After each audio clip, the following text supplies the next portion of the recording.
Demons that talk as though they had been written by Shakespeare himself, a case of multiple personalities that will make the guy from Split look like your next door neighbor, and medieval plastic surgeons that hadn't yet figured out how to make those boobies look real.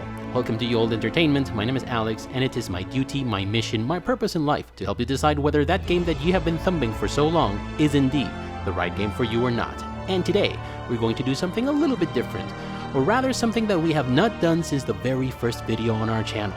So welcome to the second episode of Ye Olde Gamer Recommends. And in a world in which AAA games get the lion's share of the attention, the coverage, and the awards, however undeserved they might be, I'm happy to talk to you about Shadows Awakening, an indie game from Slovakian developer Games Farm. I've mentioned before that in the realm of action RPGs, Diablo II is the king. And proof of this is that almost every game tries to replicate its winning formula in some capacity, some doing very successfully, and some, well, not so much. Last year I played Wolcen, a game that desperately tried to take the old Diablo II formula for a spin. The leveling system and the way in which you learn and improve your skills are different from your standard fare action RPG, it's a lot more story-based than your typical action RPG, and it even introduces dodge roll mechanics, in the hopes of bringing the game a little closer to a Dark Souls experience, I suppose. It seems to me like the developers were trying hard to innovate, but at the same time, they weren't really considering the genre's possibilities beyond the Diablo II formula. And well, however great Diablo II was, an action RPG can be different from Diablo II, just like Capcom's Street Fighter formula is not the only game in town when it comes to fighting games, nor World War II the only theme for a shooter. And I think Games Farm proved to every aspiring and established developer out there that the action RPG genre may still yet be turned on its ear, and Shadows Awakening does turn the genre on its ear. This is without question the most original game in the action RPG park in recent memory. The experience feels nothing like Diablo 2, and yet it is fun, challenging, and has more than a fair bit of replayability. So let's talk a bit about why that is. So you start the game as a demon only known as the Devourer. But after a couple of minutes of wandering about and learning the very basics, you run into the old wise sage who summoned you, as he explains, amongst other things, that you can only traverse the spirit world in your demon form, and that you must choose a flesh and blood avatar to move around in the physical world. So you get to choose between three set characters, Evia, Jasker, and Kalik, who are a mage, a hunter, and a warrior respectively. Wait a minute, Alex, I hear you say. So far we've got old sages talking about world-ending threats, and the choice of a hunter, a mage, and a warrior, who are the oldest and most basic archetypes in fantasy games, and you mean to tell us that this is the game that turned the genre on its ear? And to this I say, hold on a minute there, my hypothetically skeptical friend, for the gold and diamonds are in the details. So after choosing your flesh and blood hero, you set out to find the city the old booger spoke of. Choosing your physical hero also has given you the ability to switch from the spirit world you've been traversing thus far as a demon to the physical world. Soon enough you come to understand that there's some stuff that you can only do in the Shadow Realm and some stuff that you can only do in the physical world. The game is designed in a way that requires you to switch realms in order to get through the game. You need to do this to solve puzzles, to fully explore every area in the game, and most excitingly, to be efficient at combat. Throughout your journey, your demon will devour powerful souls to add them to your roster, so to speak. These companions may vary depending on who you choose as your main physical hero and some decisions you make plot-wise. And I don't know about you, but I had never seen anything quite like this in an action RPG. To me, this was as unheard of in the genre as it was badass. For example, there's this part of the game in which an NPC asks you to kill some representative of her house because he's gained too much power and leverage. You may choose to do as she says, or you may listen to your target's counter offer and do his bidding instead. Each of them has a soul of a different warrior to give you as a reward for your deed, and one of them is a warrior named Darius, and the other one is a huntress named Fallon. There's also an area called the Temurian Wilds, and there's a path that forks in two ways. If you choose the upper path, you'll end up adding a wood elemental to your list of playable souls. If you take the lower path, you'll get the Thorn Wasp instead, and they are mutually exclusive also, like the warrior and the huntress that I mentioned earlier. So you can walk about with a maximum of 4 characters at any given time, and you can easily switch between any of them and combine their skills in various ways. There are several sanctuaries in every area of the game that you can use to change your party members. This, combined with each character's skills, talents, and gears, broadens the scope of your tactical possibilities tremendously. For example, you have Sar, and there are many builds that you can go for with this character. But let's say you want to turn him into your main DPS character against humanoids, beasts, and vermin. So you focus on his damage output by choosing the right skills, talents that make him especially deadly against humanoids, beasts, and vermin, and the gear that works best to make him deal more damage. Of course, you do all this at the expense of making him more fragile, so you'll end up having a bit of a glass cannon in your hands, a guy who hits like a truck but is made of tissue paper. And because you know this, you employ this tactic. You use your demon's Frost Chain, then you use his Soul Rend skill, which grants 20, 30, or 35% extra damage to your other soul's regular attacks, and then you switch to Czar. You use his Berserker skill, which makes him even more fragile, but also makes him hit even harder, and then you start hacking away. So Czar may be super vulnerable at this point, but since everyone's frozen in place because of your demon's Frost Chain, you end up making the most out of Czar's damage output without taking too many risks. Maybe you like Evia's Sand Golem, Fire Breath, and Fire Shield skills, those are my favorites, and your Ironclad Zombie's Earthquake, Bone Armor, and Feast skills, also my favorites. But for the upcoming area, you know that you are going to be surrounded by many enemies in tiny spaces, so you decide to take Carissa with you. And instead of Evia's Fire Shield, you equip your Tornado skill.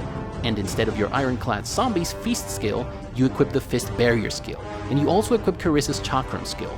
So in battle, you trigger Evia's Tornado, then change to Ironclad Zombie and trigger his Fist Barrier skill, and then change to Carissa and trigger her Chakram.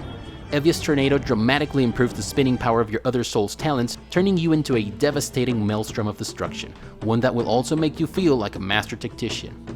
Wait, you can only equip 3 skills per character? Hey bro, I'm with you. I hate action RPGs that limit the amount of skills that I can use at any given time. I like to have as many skills available as my brain can process, which is 2 skills nowadays. But back in the day, you should have seen me. I used 8 skills on my Diablo II Necromancer. Regardless, 3 skills and 4 characters means that you'll be juggling 12 skills, so it ends up not feeling at all like a limitation, especially since you can equip different skills on the fly if you think a particular battle requires different skills. But I admit that this is where one of my main gripes with the game comes into play. I like my class talent trees beefy and progressive. If I have this skill that allows me to summon wolves, for example, I want to be able to make my wolves stronger and greater numbers. And I also want to have a skill as a synergy further into that wolf branch that gives me some sort of special type of damage or something like that. This is how it works in Shadows Awakening. In Shadows Awakening, you get a list of skills that you may unlock as you gain levels, and also if you have saved skill points for the skills that sound appealing to you. And while most skills are cool and some work really well in cross-class synergies, leveling up every individual skill is a lot less exciting than it could have been. Every skill has 3 levels of efficiency, none of which go beyond straightforward percentage or numeric increases in the damage they do or their duration. In addition to that, leveling a skill also makes it costlier to use and it increases its cooldown time. So for some skills, it's almost a downgrade. But after a while you come to understand that maybe the way in which skills are designed is only partially to blame, because part of you not liking the skill system has to do with you being used to games that are heavily based on your character's build. And at the end of the day, at least combat-wise, that's the biggest difference between Shadows Awakening and the rest of the games in the action RPG ballpark. Shadows Awakening focuses a lot less on your character's build and a lot more on your decisions during the battles. So while in games like Diablo II or Grim Dawn you'll be fighting hordes after hordes of monsters using the same combinations of skills for most of them, in Shadows Awakening you fight a significantly smaller amount of enemies, but you have to figure out the fight if you would. And once you do, the game lets you bask in tactical glory for a while with your newly conceived tactical formula, but soon enough, it'll ask you to come up with something new and more efficient for this new foe it's throwing at you. And bosses embody the game's spirit like nothing else.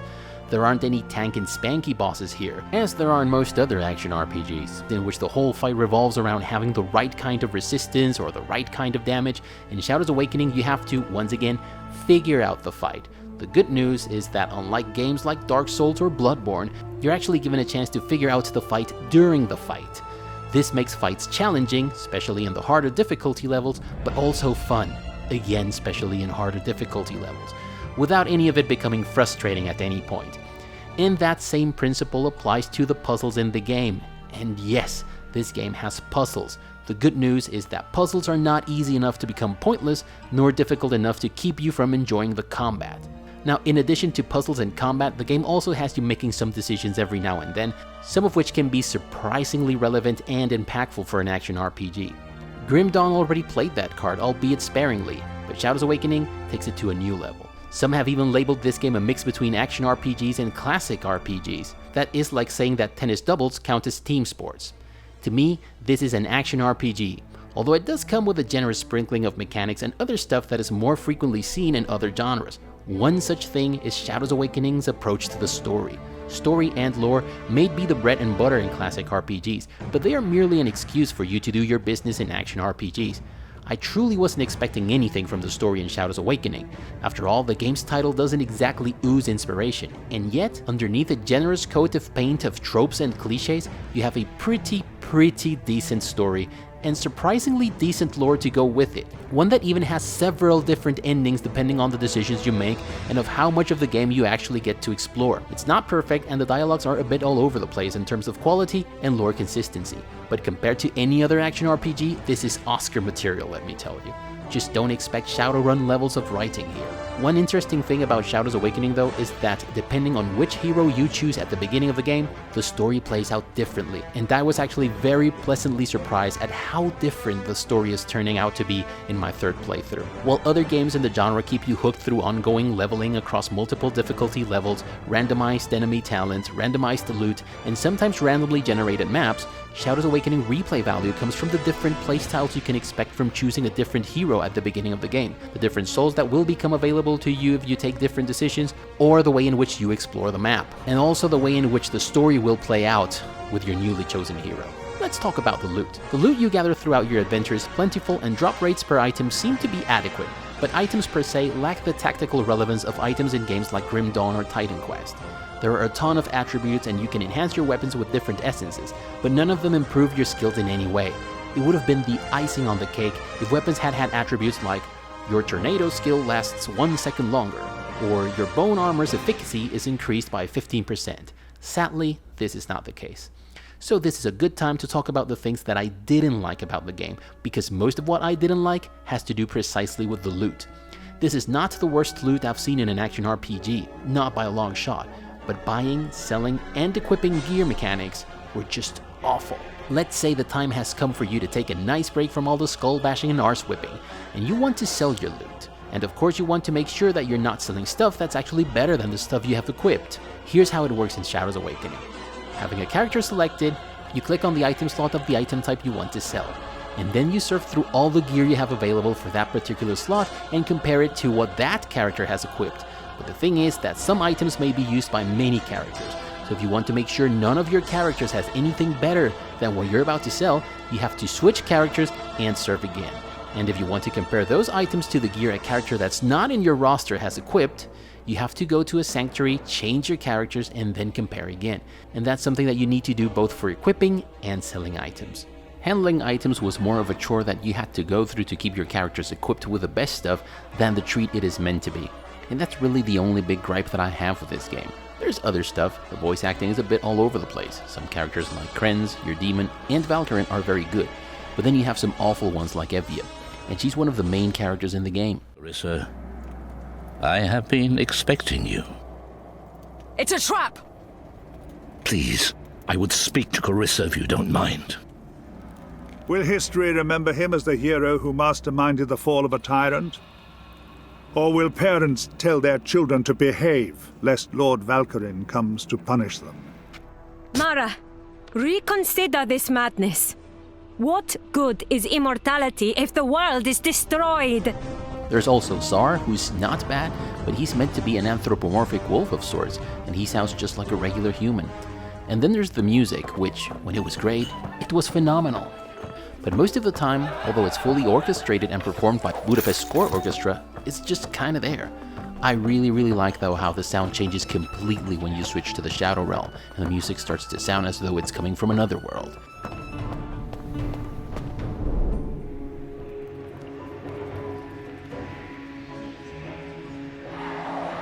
That touch was very original and truly awesome. As you can tell, most of everything I didn't like are nitpicks. I really like Shadows Awakening, but there are a few things that you should know, so let's start with the things that you may have a problem with. First, the combat in Shadows Awakening is more tactical than in standard fair action RPGs, which translates into a slower pace at times. I know that part of what some of you like in games like Path of Exile or Diablo III is that it is boom boom boom next. Shadows Awakening is not slow per se, but it is a bit slower than those other action RPGs. Second, the game sort of demands that you become involved with the story.